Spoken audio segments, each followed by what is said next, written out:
Welcome to Chosen Nation Sports. This is your boy Mujere Waitiki. I'm just an ordinary guy discussing soccer as we know it, discussing sport as you know it. I'm sure a lot of you, Batswana now, we are so glad that International Week has ended. Now we can go back to our favorite teams. The EPL is back, the MTN 8, Ibuile, Wafa, Serie A, La Liga, and Bon.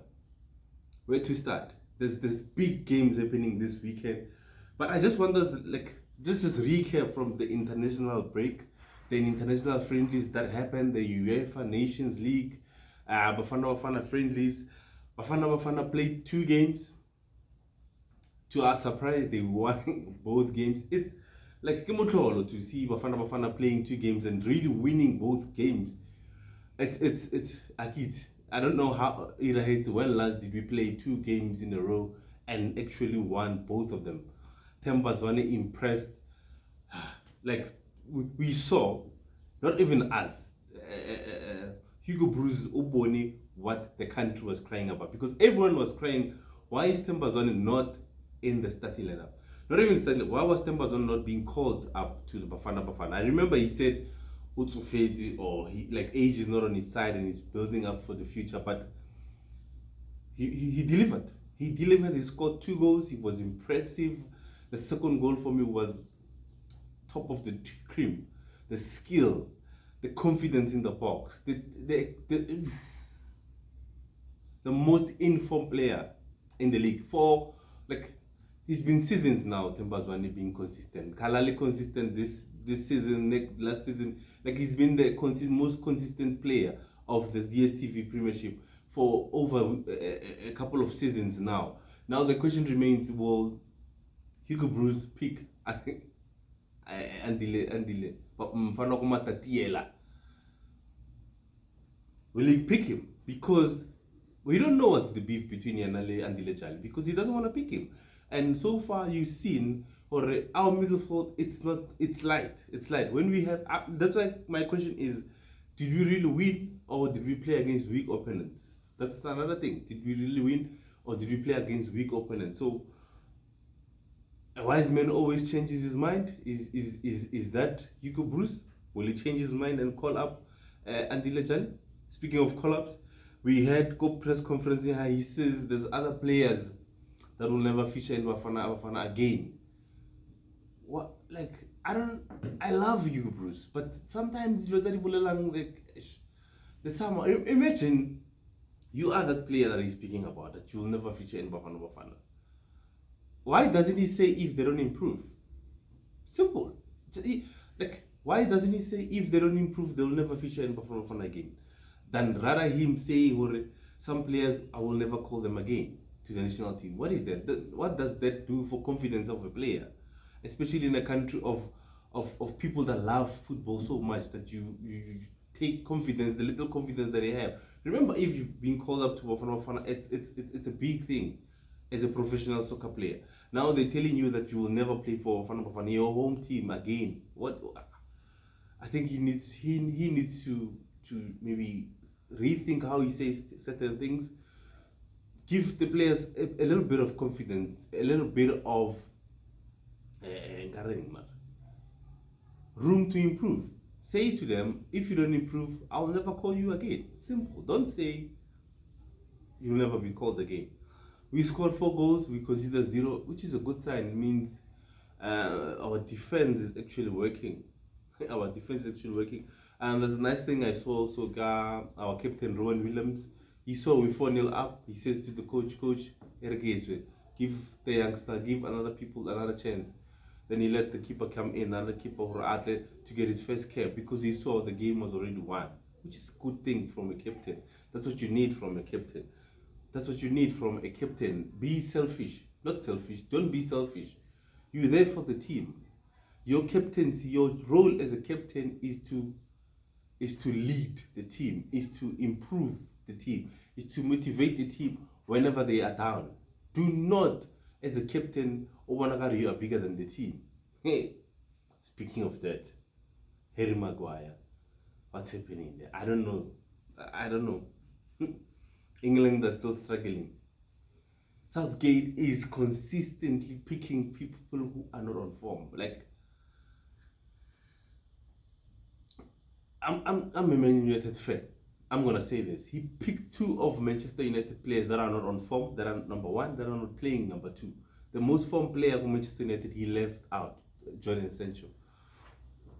But it's a matter both ways. It's a matter both ways because of what? Number one, we can say he's picking the team that he already knew because World Cup is just around the corner. So he doesn't want to start afresh with new players coming in. He wants to use the system that he knows very well, that is working until the World Cup. Maybe after the World Cup, then he can change it. But will he be there after the World Cup? That's the biggest question now. Because a lot of fans now are questioning his selection.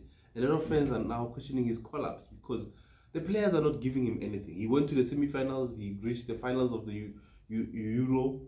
He never won them. And the thing I guess I tell Southgate is you've got the most talented forwards for England. You've got talented forwards for England, but you're still leaning on playing a defensive strategy. I don't understand. You're still playing five at the back, whereas you can play your forward players can go everything. I still don't understand why he does that. Southgate.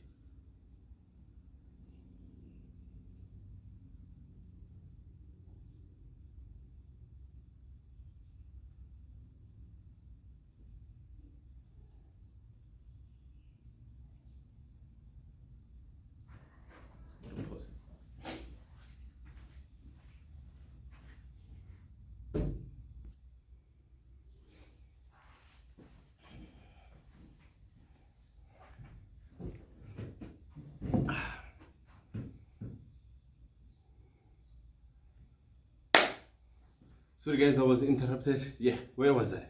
Oh, alright, we're speaking about the England national team. Yeah, Southgate, I don't understand that guy. Like, he picks players out of form. He's got lots of talent going forward. He's got Mount, you've got Grealish, Saka, Sterling, Kane, you've got Tony, Abraham. Like, there's a huge lot of talent England players going for. I don't understand why he keeps playing the defensive mode.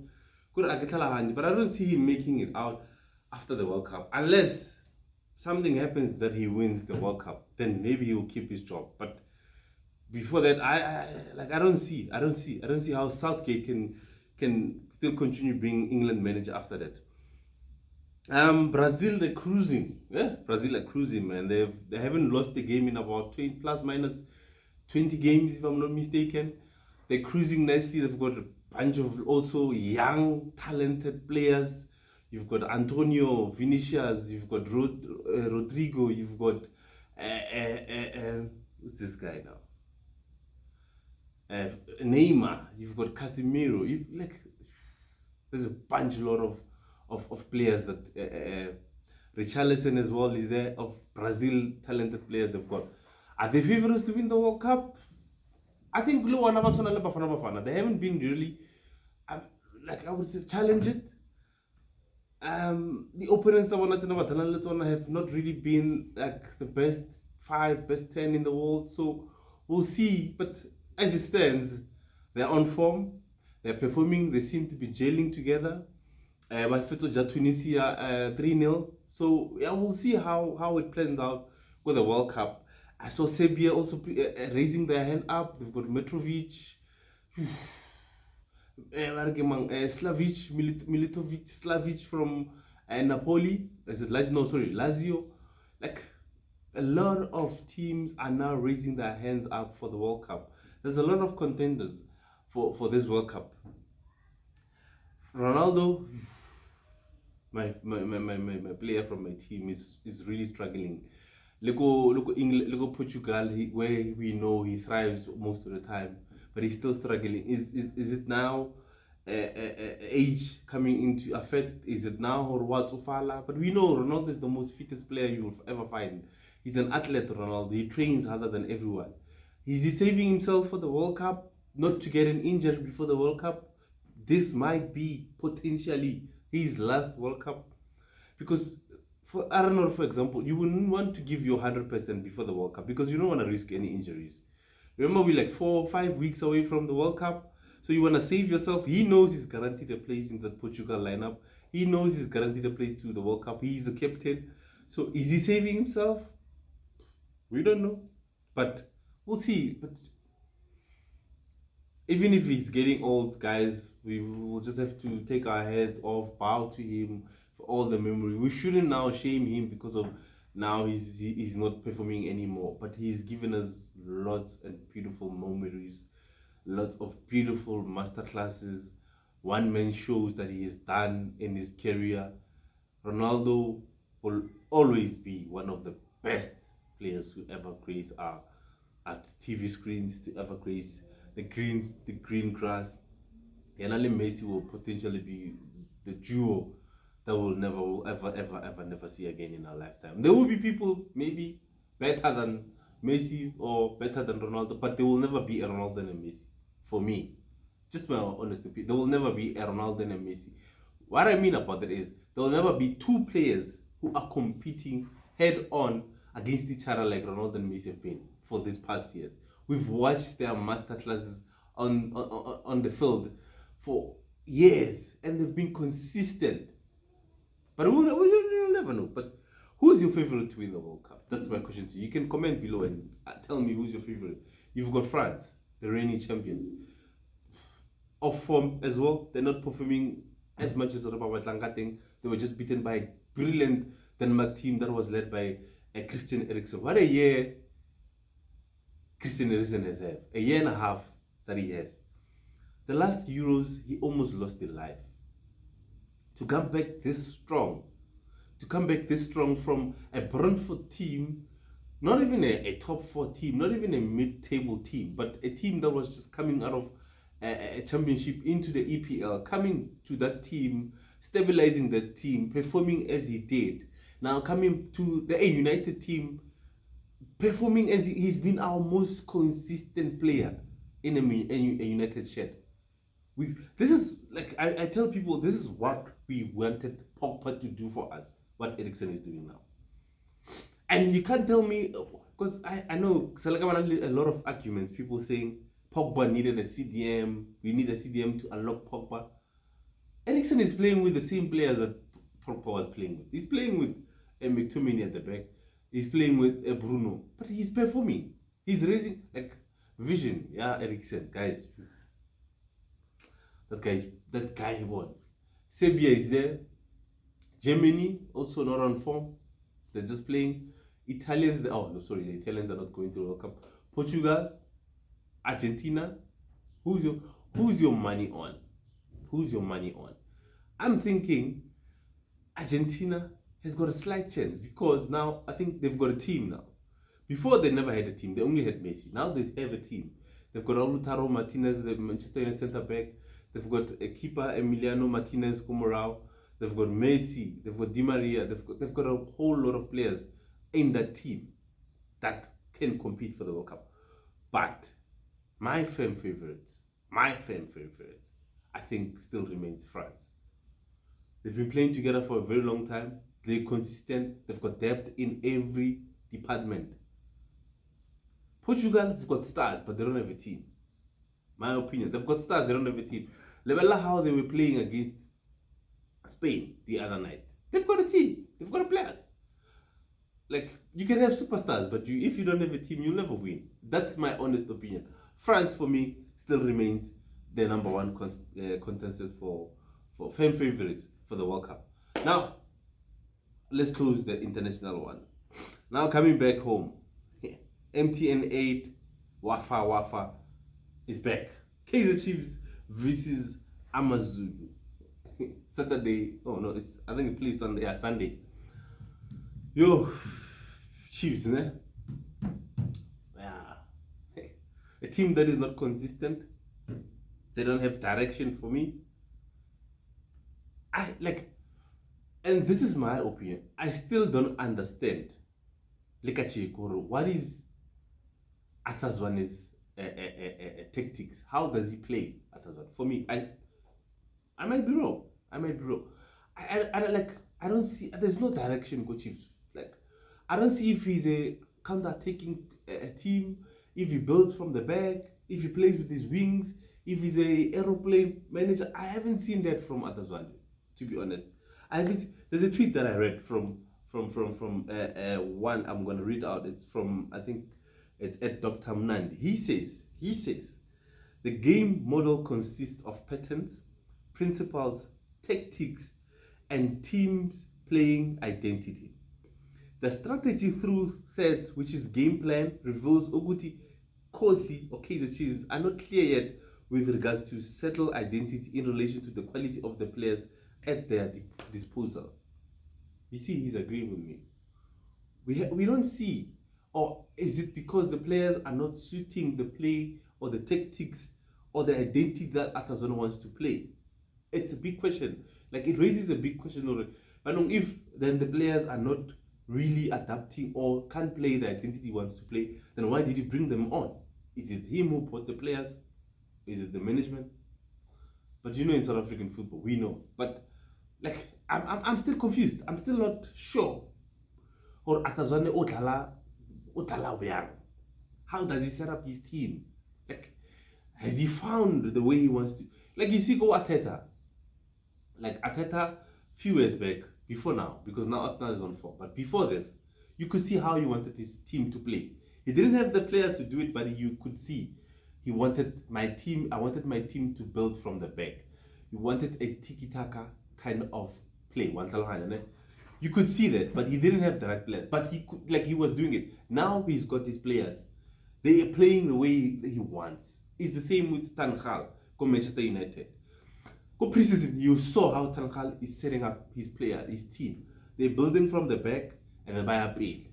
But now he realized something when he came back to the EPL. He got hammered 4-0 by Brentford. He got beaten by Brighton as well. That he doesn't have the right players to play the way he wants. So he changed it.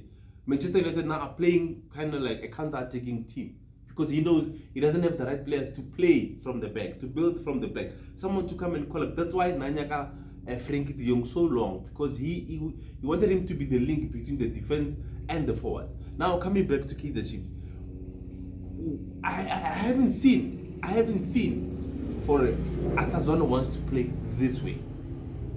I haven't seen it. Maybe I might be wrong. You'll comment. You correct me if I'm wrong. I haven't seen that. What's Chiefs' identity? How are Chiefs playing?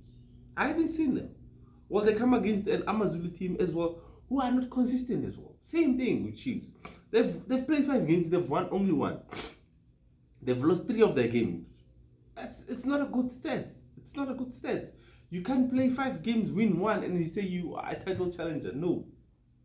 Is this the same Benny McCarthy's team side or the side that went to the CAF? Brendan Chuta, does he actually have the players that he wants to play the way he wants as well? We don't know. We'll see.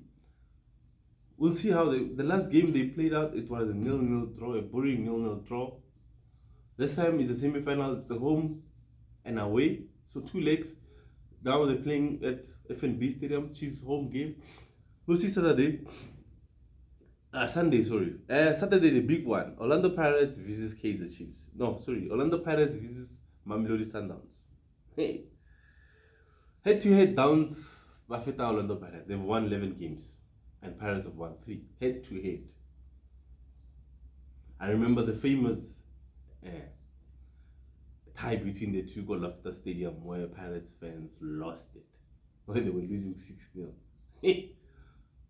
Sundowns on the day were far off from Orlando Pirates. Masterclass. I think Sundowns have been the most formed team in the PSL. They are the team to beat. I don't think they've got someone who could compete with them at the moment. Come with the DStv Premiership. They're up there. We are down there. We are all down there wanting to catch them. I don't know. But yeah, something happened recently. I think all of you guys body labor that the only reason why they bought, I don't want to say this, but because you know what, it sounds wrong, especially for the player they bought, because now what are you doing to the player's confidence? If you're a coach and you come out into the public eye and say we only bought him because we didn't want our rivals to have him, then it means if he is sitting on the bench and not playing, then you were not part of our plans. You were not part of our plans to begin with. We only bought you because we didn't want to strengthen our rivals because they wanted to buy you, which is a wrong thing to have. Kermit Erasmus, same thing that happened to him. They didn't want to release him to the big team, but I don't know if it was fake news or what, but he went to Orlando Pirates and he is in contention to play against his old team. He would want to redeem himself. He would want to prove them wrong. Obviously, Pirates and Sundowns are two of the most formed teams in the DStv Championship. This game is worth a while. Like, we have to watch this game. It will be fireworks. Every time these two meet, there's always fireworks. Game A, I want to hype boring. I don't know what the predictions are for Kaizer Chiefs versus Amazulu. Pirates, Sundowns. I'm saying Chiefs, Amazulu, a draw game. Sundowns, Pirates, there's going to be goals. But Sundowns are going to come on top. That's my predictions. Let's see yours. Drop yours in the comment section. The London Derby. We start off with the London Derby. We've got London Derby on Saturday and we've got the Manchester Derby on Sunday. Arsenal, the form team, number one on the log, versus Tottenham Spurs. There's going to be fireworks. I'm telling you, there's going to be fireworks. Remember, Arsenal are on form now. Their players are playing. Gabriel, and remember, I think Arsenal have got a bit of advantage over Spurs because players they were not called to the international break. Not many of them went to the international break. So Gabriel Jesus, I have to Brazil. Martinelli, he was never called up. Martin Odegaard as well, because Spain, he was not there.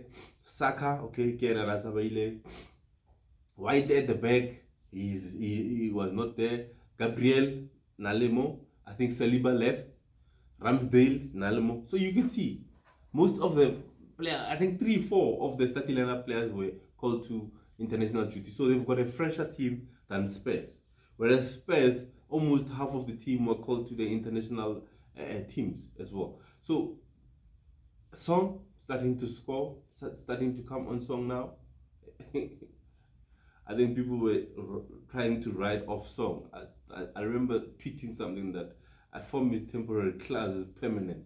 When it comes to Song, he's been the most consistent player over the 5 seasons. Yana Mo Salah Mo Salah, Harry Kane, they've been fighting for that golden boot for years now. And consistently. So you can't rule someone like Song out because of 2, 3, 4 games. You can't. And mind you, if you look at Song, he was not scoring, but he was providing for the team. So his goal contributions, even if he wasn't scoring, were up there. Were impressive as well. So they're coming against an Arsenal team that is top of the log, that has been on form as well, that has found their mojo. Who will win? Who will win? I'm going with Spurs. I don't like Arsenal. Arsenal is my rivals. So I'm going with Spurs. Obviously. I don't know Arsenal. But it's my Arsenal. As in this for me. I'm saying Spurs to win this one. Spurs for me to win the London Derby. Manchester City versus Manchester United. My team against Pep Guardiola's team. Yo. We are not ready for Manchester City. As much as we've got 4 games in a row, Rowena, but we are not ready for Manchester City. We are still in a rebuilding phase. If we draw, I would take a draw. Even if we lose, I would take a lose. But my problem is if we lose against the City, and then it might somehow, the little confidence that we've acquired for over these 4 games might drop because of City. But I believe in my manager. I believe Ten Hag will motivate the players. No, it's not the end of the world.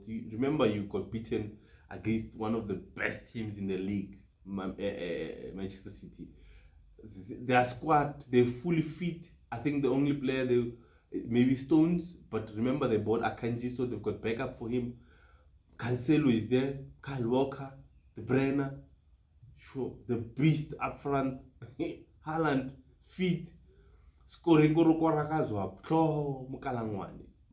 everything. He's gonna go against Martinez and Varane. Yeah, so I'm saying we are not ready, but we are not afraid as well. I'm saying we can go there, give them a run for their money. The game will be won in the middle field. The same way I think Newcastle managed to draw, Aston Villa managed to draw against that City side. I think we can do it as well. If McTominay doesn't do silly fouls, if McTominay plays the way he's been playing for 4 games, he's been consistent. If he plays the way if he's going to be picked, Ten Hag might well go with Casemiro, but from what we've seen, Ten Hag, he doesn't change his players or his starting lineup because of the game. He changes them because of the trust he has and the consistency that he sees in the team and the contributes that you do as a player for the team. So, and up front, the problem with Man United is up front. We don't have a striker. Ronaldo is not on form.